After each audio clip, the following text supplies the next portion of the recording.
नमस्कार, PS news Bihar में आप सभी का स्वागत है। इस वक्त हम शिवहर लोकसभा में उपस्थित हैं और हमारे साथ बातचीत करने के लिए मोहम्मद गालिब जियाद मौजूद है। इनसे हम बात करेंगे। सबसे पहले स्वागत है सर। बहुत बहुत शुक्रिया प्रेम जी आपका। सर, आप शिवहर लोकसभा में प्रचार प्रसार के लिए आए हैं, क्या कहिएगा, क्या यहाँ माहौल है? देखिए, अभी तो कल ही किशनगंज का इलेक्शन हुआ है। किशनगंज में भी मुझे कैंपेनर बना करके पार्टी के द्वारा भेजा गया था। अभी मैं जहां मेरा बॉर्न प्लेस है शिवहर, मैं वहां मौजूद हूं और महागठबंधन के ऑफिस में अभी बैठा हुआ हूं। अब मैं शिवहर जिला आ चुका हूं। जो हवा है वो गठबंधन के साथ है। किशनगंज का भी मैं देख करके आया हूं कि वहां भी सारे लोग गठबंधन के साथ है और मुझे उम्मीद है कि जो मई में इलेक्शन होगा, शिवहर की तमाम जनता इस बात पे साथ होगी कि जो भी यहाँ के अभी प्रेजेंट विधायक हैं और जो सांसदा महोदया थी, उनके कार्य जो उन्होंने काम किया है वो देखा जाएगा। शिवहर की जनता इस बात पे साथ होगी और वो सवाल करेगी आने वाले जो कैंडिडेट हैं एनडीए की तरफ से कि शिवहर की जनता आज भी परेशान है। अपने जो मेडिकल यहाँ सुविधा है, जो स्वास्थ्य का सुविधा है, जहाँ पे मैं बैठा हूँ यहाँ से 10 कदम पीछे स्वास्थ्य केंद्र है। अगर वहाँ 8 बजे के बाद कोई भी हॉस्पिटल में कोई मरीज जाता है तो क्या वहाँ इलाज उपलब्ध है, वहाँ डॉक्टर्स मौजूद होते हैं? मुझे लगता है कि वो मौजूद नहीं होते हैं। सर, क्या लगता है कि महागठबंधन से रितु जायसवाल प्रत्याशी है यहाँ की और वह चुनाव जीतेगी, तो क्या लगता है शिवहर के नेतृत्व कर पाएगी? वो कैसे करेगी? देखिए, रितु जायसवाल जी की बात नहीं है। ये जो इलेक्शन इस टाइम का जो है वो इलेक्शन असल है सेफ डेमोक्रेसी एंड कॉन्स्टिट्यूशन। जो आपका आईन है, जो संविधान है, उसे बचाने की लड़ाई है। जो मनुवादी ताकतें और हमारे माननीय मोदी जी अभी जो मोदी जी गुजरात में गए थे, वहां पे एक बयान दिए थे कि मुस्लिम, जो भारत के मुस्लिम है वो घुसपैठ है, क्या कहिएगा? देखिए, वो ये है कि जहां तक वो मुसलमानों को घुसपैठ की बात कर रहे हैं, अगर मुसलमान घुसपैठ अगर होते तो इस हिंदुस्तान में डेमोक्रेसी है और इस हिंदुस्तान में सभी को रहने का हक है। मौलाना अबुल कलाम आजाद जिस वक्त संविधान लिखाया जा रहा था, माइनॉरिटी की तरफ से और खासकर मुसलमानों की तरफ से वो अध्यक्षता कर रहे थे। उन्होंने खुद कहा कि ये हिंदुस्तान का जिस वक्त बंटवारा हो रहा था, वो मुसलमानों को कह रहे थे कि यहाँ से जाने की जरूरत नहीं है।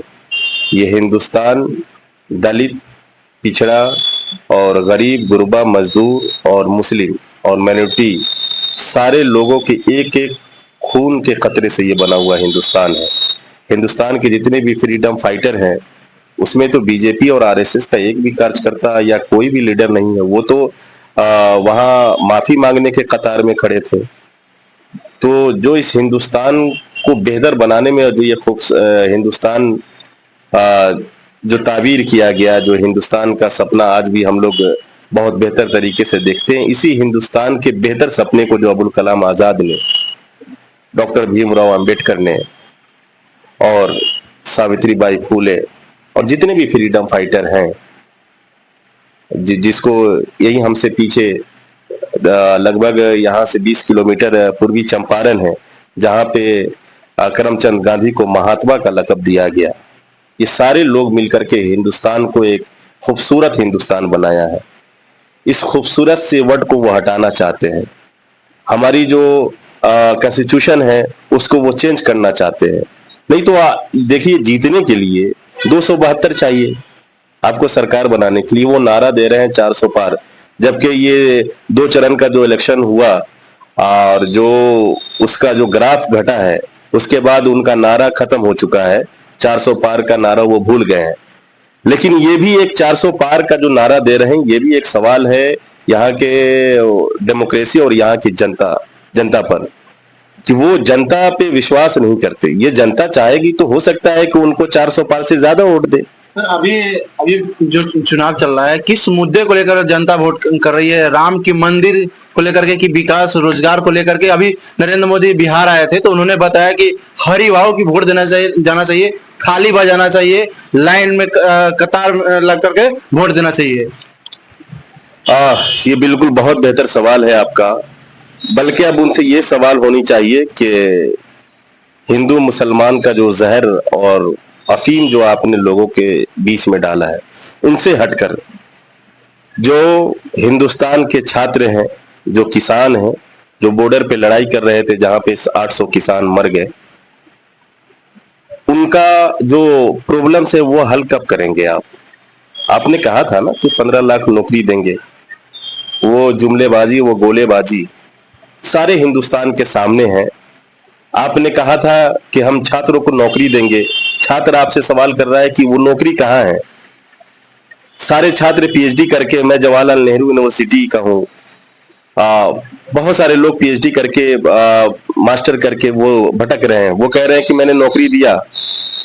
पूछा गया कि कौन सा नौकरी? तो पकौड़ा तलने का। ये हिंदुस्तान की जो बेटी साक्षी मलिक जब आई थी इस हिंदुस्तान में मेडल लेकर के, तो हमारे माननीय मोदी जी उनके साथ सेल्फी खिंचाए थे। आज इतना बुरा हाल है कि उनसे पूछने के लिए वो सड़कों पे बैठ करके रो करके गिर करके वो कह रहे थे कि आप एक बार मेरे प्रॉब्लम को पूछिए, हमारी क्या परेशानी है, आप उनको एक बार देखिए। लेकिन उनसे मिलने नहीं गए। इसी हिंदुस्तान में मणिपुर को कौन नहीं जानता, जहां पे महिलाओं के साथ उनको उनके वस्त्र को हटा दिया गया, रोडों पे घुमाया गया। आज तक मणिपुर हमारे माननीय मोदी जी नहीं गए, बल्कि सिर्फ अभी का जो इलेक्शन है उनको वो हिंदू मुसलमान करके फिर बांटना चाह रहे हैं। लेकिन हिंदुस्तान की जनता अब तो बेवकूफ नहीं बनेगी। हिंदुस्तान की जनता अब आपसे पूछेगी, मोदी जी जो टमाटर आपने 200 रुपये कर दिया था वो कम कब होगा? मोदी जी से ये पूछा जाएगा कि जो आपने 400 450 के जो गैस सिलेंडर था वो आपने 1000 रुपये से ज्यादा कर दिया, वो कम कब होगा? छात्र पूछेंगे कि जो आपने स्कॉलरशिप खत्म कर दिया, मौलाना अबुल कलाम आजाद फेलोशिप माइनॉरिटी को मिलता था, वो आपने समाप्त कर दिया, वो कब वापस आएगा? किसान पूछेंगे कि जो आपने किसान का जो अनाज है उसके एमएसपी को आपने खत्म कर दिया, वो कब कहते वापस आएगा? मोदी जी तो कह रहे हैं कि बिजली बिल माफ करेंगे, गैस का सिलेंडर आधे दाम में दिया जाएगा। तो वही तो सवाल है। वो कहते कुछ और हैं, करते कुछ और है। वो तो ये भी कहते कि हम छात्रों को, जो लोग बेरोजगार हैं उनको हम रोजगार देंगे। वो तो 15 लाख की भी बात कर रहे थे, लेकिन सारे किसान को 5 केजी अनाज पे वो खड़ा कर दिए। क्या 5 केजी अनाज इस घर में, इस फैमिली में 4 बच्चे हैं और वो बच्चे, उनके पेरेंट्स उस बच्चों को पढ़ाना चाहते हैं, क्या वो 5 केजी अनाज से वो पढ़ लेंगे? क्या वो शिक्षित हो जाएंगे? वो नहीं चाहते हैं कि माइनॉरिटी के सारे लोग, दलित और अति पिछड़ा और बेरोजगार जो लोग भी इस हिंदुस्तान में हैं वो पढ़ें। क्यों नहीं पढ़ना देना चाहते हैं? वो इसलिए कि जब आप पढ़ेंगे तो सवाल करेंगे, आप ये पूछेंगे। बल्कि ये नहीं कहा जाएगा, अभी वो कुछ दिन पहले कह करके बोल करके आए मुसलमान घुसपैठ है, मुसलमान बहुत ज्यादा बच्चा पैदा करता है। आप उनसे जाके पूछिए कि आप कितने भाई बहन हैं? आप भी 6-7 भाई बहन हैं। आपके जो अमित शाह जो जहर उगलते हैं माइनॉरिटी के खिलाफ, वो भी 7 भाई बहन हैं। उनसे जाकर के पूछिए कि जो आपके पटना में जो मंत्री हैं वो भी 7 भाई बहन हैं।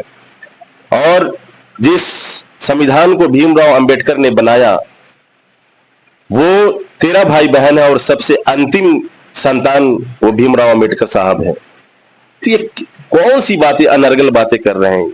मुझे तो नहीं पता चलता। ऐसा नहीं लगता कि वो हिंदुस्तान के प्राइम मिनिस्टर हैं। अगर हिंदुस्तान के प्राइम मिनिस्टर होते तो उनको ये इस बात की दर्द होती कि हमारी जो माताएं और हमारी जो बहन रोड पे उतरी हुई थी उनसे जाकर के मिलते। अगर वह हिंदुस्तान के प्राइम मिनिस्टर सच्चे में है तो वो जाकर के जो मौलाना अबुल कलाम आजाद फेलोशिप खत्म किया गया उनके बारे में पूछा जाए। अगर वह हिंदुस्तान के प्राइम मिनिस्टर हैं तो जो किसान रोडों पे उतरे हैं, जहां पे 700 लोगों ने जान दे दी, उनके जाके परिवार से पूछे कि उनका मंगलसूत्र खत्म हुआ है। और हमारे माननीय नेता मंगलसूत्र तो खत्म वो किए हैं सोनिया गांधी जी। पुलवामा पुलवामा में जो लोग शहीद हुए, उनके उनकी माताएं, उनके जिनके हस्बैंड मर गए, उनका मंगलसूत्र समाप्त हुआ है। जो लोग ये रोजगार और ये बेरोजगारी के समय लाइन में आप खड़ा करा दिए थे, बैंकों के लाइन में, जो लोग शहीद हो गए, वो क्या थे बहने, मंगलसूत्र उनकी खत्म हो गई। आप किसकी बात कर रहे हैं? जो राहुल गांधी जो कांग्रेस का जो अध्यक्ष है, उन्होंने 5 मैनिफेस्टो रखा है, उन्होंने क्या क्या उनका एक जो बहुत बेहतर मैनिफेस्टो है वो ये कि जो भी स्टूडेंट्स, वो छात्र हैं, अगर पीएचडी हैं, मास्टर हैं या डिप्लोमा कर करके इधर उधर भटक रहे हैं, उनको कोई रोजगार क्या थे इस तानाशाही सरकार के द्वारा नहीं दिया गया। उन्होंने कहा कि हम एक उन सारे बच्चों को एक न्यूली ट्रेनिंग कराएंगे, ट्रेनिंग कराने के बाद हम उनको जॉब देंगे और 1 लाख रुपया उनके बैंक में, ना हम उनसे जात पूछेंगे कि आप सिख हैं, आप ईसाई हैं, आप मुस्लिम हैं, आप हिंदू हैं, बगैर पूछे हुए 1 लाख रुपया उनके अकाउंट में हम डालेंगे। दूसरा, उन्होंने कहा कि जो भी हमारी माताएं हैं, घर में अगर 5 सदस्य हैं, उनमें जो मुखिया होंगी और गरीब होंगी, उनके अकाउंट में 1 लाख रुपया वो क्या थे डालेंगे। करोड़पति को वो करोड़पति नहीं बनाएंगे। वो जो माताएं जो घर की मुखिया हैं, जो घर चला रही हैं, उनके अकाउंट में डाला जाएगा कि कम से कम वो अपना घर चला सके। उनके जो हस्बैंड कहते हैं बूढ़े होंगे, उनका वो सेवा कर सके। ये और जो हमारे किसान हैं, किसान के अकाउंट में 1 लाख रुपया डाला जाएगा। ये 15 लाख का जो कहते हैं ख्वाब दिखाया गया था। और जो 26 इस हिंदुस्तान में 26 लोग ऐसे हैं जिनको ऑलरेडी वो करोड़पति हैं, उनको ही करोड़पति बनाने में माननीय मोदी जी लगे हुए हैं।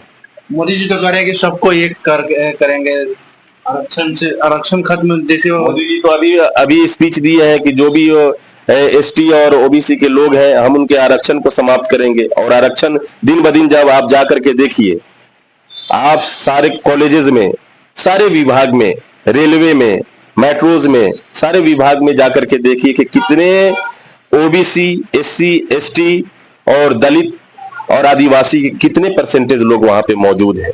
अब जाकर के वहां पे एक बार आप देख करके आइए, फिर आपको पता चल जाएगा कि वो जिसकी बात कर रहे हैं हकीकत में वो चीज जमीन पे, ग्रास लेवल पे वो काम कर रहा है या नहीं, वो लागू है या नहीं, वो आपको अंदाजा पता चल जाएगा। तो अभी हमारे साथ थे बातचीत किए कांग्रेस के चुनाव प्रचारक मोहम्मद गालिब जियाद। आपका क्या प्रतिक्रिया है कमेंट बॉक्स में जरूर बताइएगा। अगर यूट्यूब पर देख रहे हैं तो चैनल को सब्सक्राइब कीजिएगा। अगर वीडियो अच्छा लगे तो एक बार शेयर जरूर कीजिएगा। जय हिंद, जय बिहार।